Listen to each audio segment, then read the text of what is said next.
Sir, നമ്മുടെ ആരോഗ്യമന്ത്രി, കേരളത്തിൻ്റെ ആരോഗ്യമന്ത്രി വീണ ജോർജിൻ്റെ ഈ രാജിയുടെ ആവശ്യകത ഇപ്പോൾ ഉണ്ടോ?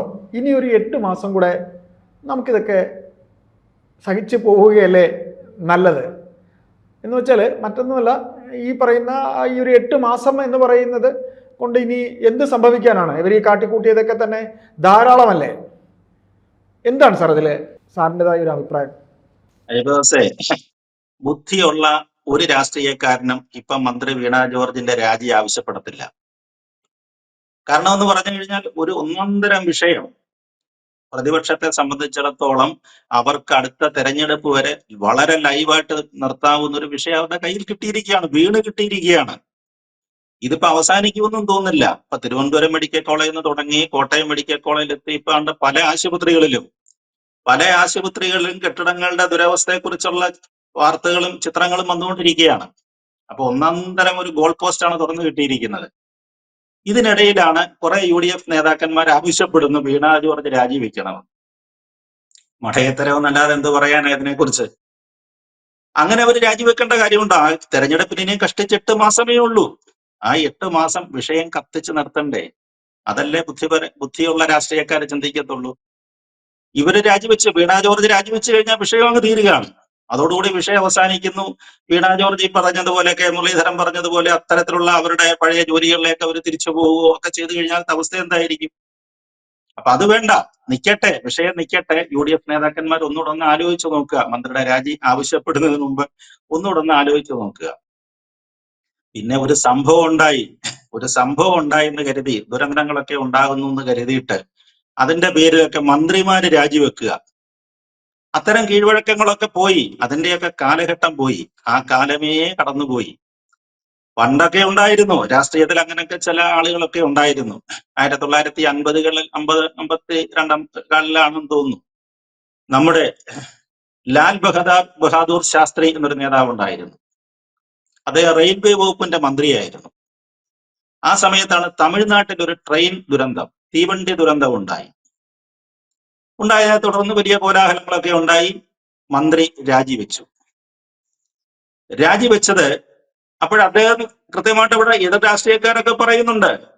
എതിർ രാഷ്ട്രീയക്കാർ അദ്ദേഹത്തിന്റെ രാജി ആവശ്യപ്പെടുന്ന സമയത്തും അദ്ദേഹത്തെ അനുകൂലിക്കുന്നവരും സംസാരിക്കുന്നുണ്ട്. അവര് പറഞ്ഞത് ഈ തീവണ്ടി ഓടിച്ചത് ലാൽ ബഹാദൂർ ശാസ്ത്രി ഒന്നും അല്ലല്ലോ, അപ്പൊ ഒരു തീവണ്ടി ദുരന്തത്തിന്റെ പേരിൽ അദ്ദേഹം രാജിവെക്കേണ്ട കാര്യം എന്താണെന്ന് ചോദിച്ചു. പക്ഷെ അപ്പോൾ ശാസ്ത്രി ഉയർത്തിയൊരു വാദം, രാഷ്ട്രീയത്തിൽ വെറും രാഷ്ട്രീയ പ്രവർത്തനം മാത്രമല്ല, അതിനകത്ത് ധാർമ്മികത എന്നൊരു വശം കൂടെ ഉണ്ട്. നമ്മൾ ജനങ്ങളെയാണത്.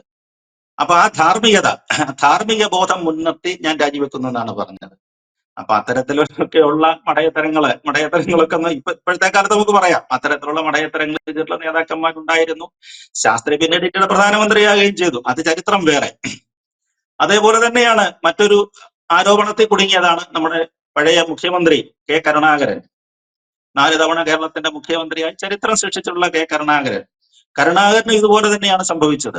അത് ട്രെയിൻ ദുരന്തം അല്ലായിരുന്നു എന്നുള്ളതേ ഉള്ളൂ. അദ്ദേഹം ആദ്യമായിട്ട് കേരളത്തിന്റെ മുഖ്യമന്ത്രിയാകുകയാണ്. അടിയന്തരാവസ്ഥയ്ക്ക് ശേഷം കരുണാകരനാണ് കേരളത്തിന്റെ മുഖ്യമന്ത്രിയായിട്ട് വരുന്നത്.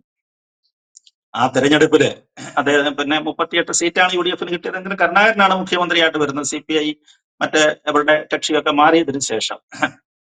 ആ തെരഞ്ഞെടുപ്പില് അദ്ദേഹം മുഖ്യമന്ത്രി സ്ഥാനം ഏറ്റെടുത്തിട്ട് ഏതാണ്ട് 33 ദിവസമേ അദ്ദേഹത്തിന് ഭരിക്കാൻ പറ്റുകയുള്ളൂ, മുഖ്യമന്ത്രിയുടെ കസേരയിൽ ഇരിക്കാൻ പറ്റുകയുള്ളൂ. ഇതേപോലെ തന്നെ മറ്റൊരു വിഷയം ഉണ്ടായതാണ്. ഉദ്യോഗസ്ഥന്മാരെ തെറ്റിദ്ധരിപ്പിച്ചൊരു വിഷയമാണത്. അതെന്ന് പറഞ്ഞാല് എല്ലാവർക്കും അറിയാവുന്നതുപോലെ അടിയന്തരാവസ്ഥ കാലത്ത് രാജൻ എന്ന് പറയുന്ന എഞ്ചിനീയറിംഗ് കോളേജ് വിദ്യാർത്ഥിയെ, കോഴിക്കോട് RECയിലെ എഞ്ചിനീയറിംഗ് കോളേജ് വിദ്യാർത്ഥിയെ പോലീസ് പിടിച്ചുകൊണ്ട് പോയി. അന്ന് തന്നെ അദ്ദേഹത്തെ വകവരുത്തി എന്നാണ് കേൾക്കുന്നത്. കക്കയം ക്യാമ്പിലിട്ട് കൊന്ന് ആ തടാകത്തിലെങ്ങാണ്ട് കൊണ്ട് കളയുകയോ കത്തിച്ച് കളയുകയോ ഒക്കെ ചെയ്തു എന്നാണ് കേൾക്കുന്നത്. വലിയ വിവാദമായിരുന്നു. അതിനെ തുടർന്ന് അദ്ദേഹത്തിന്റെ പിതാവ് ഈശ്വരവാര്യര് പിന്നീട് അടിയന്തരാവസ്ഥയ്ക്ക് ശേഷം ഹേബിയസ് കോർപ്പസ് ഹർജി ഫയൽ ചെയ്ത സമയത്ത് കേസ് കോടതി വന്ന സമയത്ത് അന്ന് കരുണാകരൻ മുഖ്യമന്ത്രി സ്ഥാനത്തേക്ക് കയറിയ സമയമാണ്.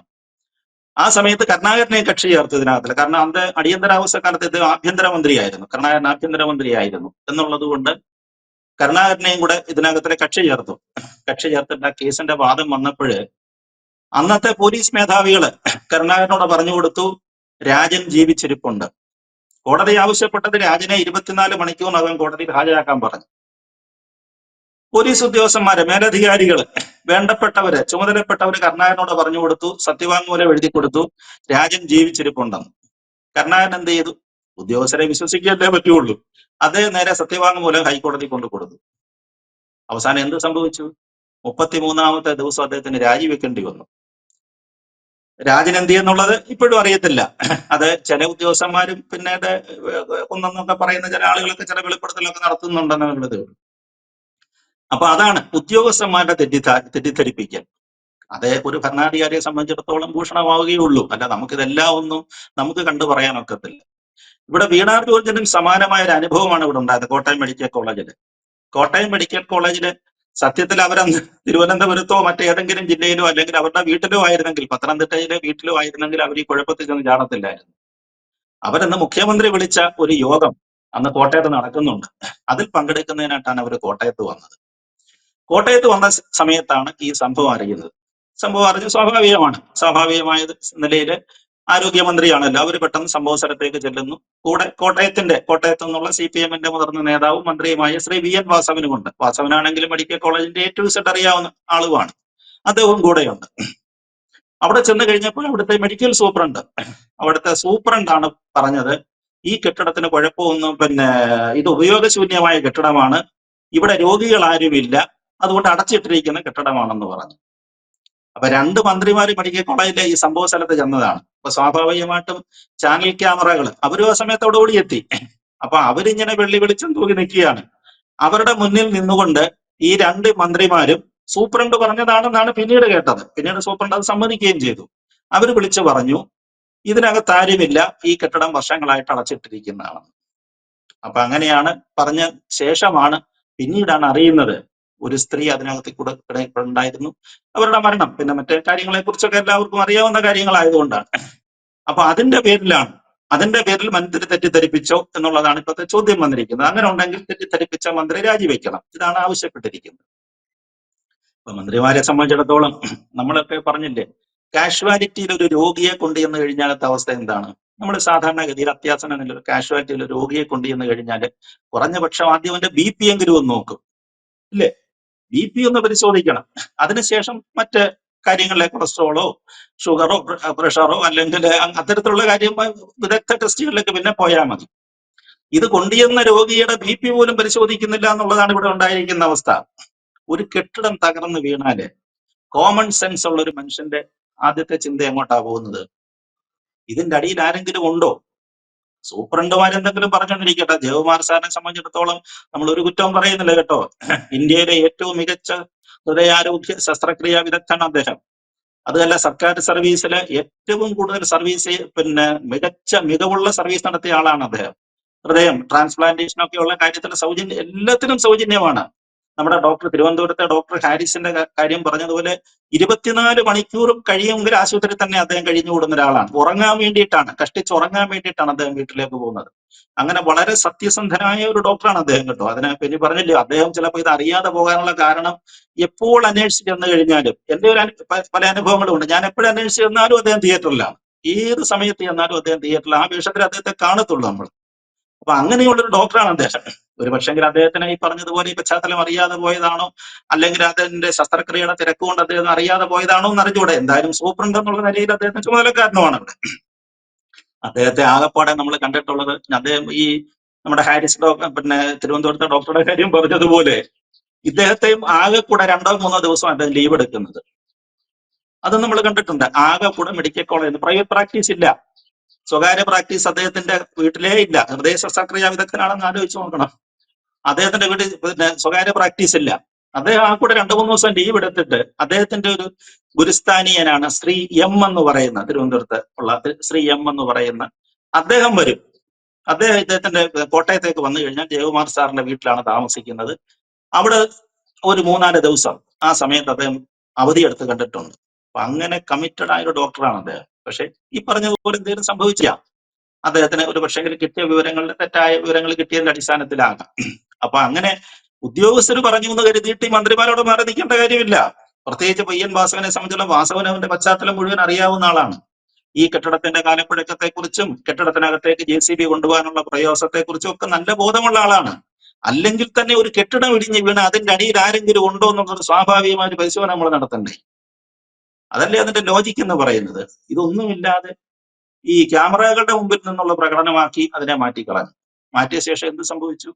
അവസാനം എല്ലാ പഴിയും തെറ്റിദ്ധരിപ്പിക്കുന്ന രീതിയിൽ എന്നുള്ള പഴി വന്നു.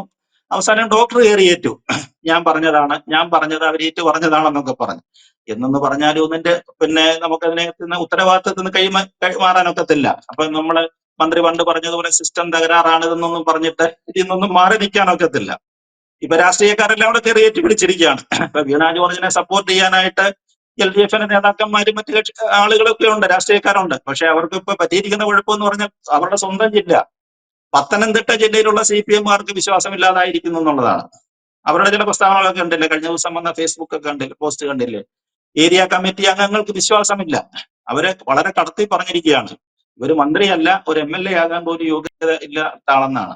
പണ്ടും ഈ കഴിഞ്ഞ 5-6 മാസത്തിനിടയിലും ഒക്കെ ഇത്തരം വിവാദങ്ങൾ ഉണ്ടായിട്ടുണ്ട്. ഒരു പാർട്ടിയിലെ ചില വിഭാഗങ്ങളുമായിട്ട് പൊരുത്തപ്പെട്ടു പോകുന്നില്ല എന്നുള്ള ആരോപണങ്ങൾ നമുക്കറിഞ്ഞുകൂടാ, ആരോപണങ്ങൾ ഉണ്ടായിട്ടുണ്ട്. അവർ പാർട്ടിയിലേക്ക് അടുത്ത സമയത്ത് മെമ്പർഷിപ്പ് കൊടുത്ത കുറച്ച് ആളുകൾ, അതിലൊരാള് കാപ്പ കേസ് പ്രതിയായിരുന്നെന്നും അങ്ങനെയൊക്കെ കുറച്ച് വാർത്തകളൊക്കെ അന്ന് കണ്ടിരുന്നു. എന്തായാലും പാർട്ടിയുമായിട്ട് അത്ര സുഖകരമായ ഒരു ബന്ധത്തിലല്ല കാര്യങ്ങൾ പോകുന്നത് എന്നാണ് അവിടെ നിന്നുള്ള വാർത്തകൾ കാണുന്നത്. അല്ല, ജില്ലാ സെക്രട്ടറി ശ്രീ രാജീവ് അബ്രഹാം അതിന് എന്തോ തീരുമാനമെടുക്കുമെന്നൊക്കെ പറയുന്നുണ്ട്. എന്തായാലും കൊള്ളാം, ഉത്തരവാദിത്തത്തോടുകൂടി ചെയ്യേണ്ട കാര്യങ്ങളായിരുന്നു. അപ്പൊ ഇതിൽ നിന്നൊന്നും പെട്ടെന്ന് അവർക്ക് മാറി നിന്ന് രക്ഷപ്പെട്ടു പോകാനുള്ള സാധ്യതയില്ല. ഇനിയിപ്പോ ഈ പറഞ്ഞതുപോലെയാണ്. എന്ത് ചെയ്യും? ഇനി എന്ത് ചെയ്യും? അടുത്ത നടപടി എന്താണ്?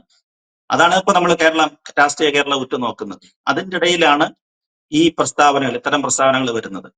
വീണ ജോർജ് തുടരട്ടെ. അവരുടെ നിന്ന് മനോഹരങ്ങളായ, വളരെ നമ്മൾ പറയത്തിന് ആലോചനാമൃതങ്ങളായ വാക്കുകളാണ് വന്നുകൊണ്ടിരിക്കുന്നത്. എന്തെല്ലാം അവർ നിയമസഭയിൽ പറഞ്ഞു ഇല്ലേ?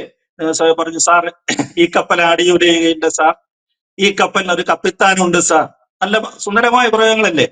പക്ഷെ ഇപ്പൊ അവർ പറയുന്നത് കേരള തീരത്ത് 2 കപ്പൽ മുങ്ങി, അപ്പൊ കപ്പിത്താൻ ഇപ്പൊ ചാടി രക്ഷപ്പെട്ടു എന്നൊക്കെ മട്ടിൽ ചിലപ്പോ ഇനി അവർ പറയുമായിരിക്കും. ഇനി അങ്ങനെ വല്ല അവർ രാജിവെക്കേണ്ട സാഹചര്യം വന്നു കഴിഞ്ഞാൽ കപ്പിത്താൻ ചാടി രക്ഷപ്പെട്ടു സാർ, എന്നെ മാത്രം ഈ കപ്പലിനകത്ത് ഉപേക്ഷിച്ചു പോയി എന്നൊക്കെയുള്ള വീണ്ടും നല്ല നല്ല പദപ്രയോഗങ്ങൾ അവർ ഇന്ന് വരുമായിരിക്കും.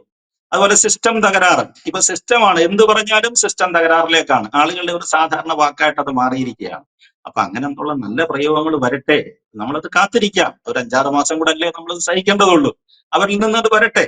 വന്ന ശേഷം നമ്മള് മറ്റ് രാഷ്ട്രീയ കക്ഷികൾ, പ്രത്യേകിച്ച് UDF-ന്റെ സംവിധാനത്തിലുള്ള ആളുകൾ ഇവരുടെ രാജി ആവശ്യപ്പെടാവൂ എന്നാണ് എനിക്ക് കാര്യത്തിൽ പറയാനുള്ളത്.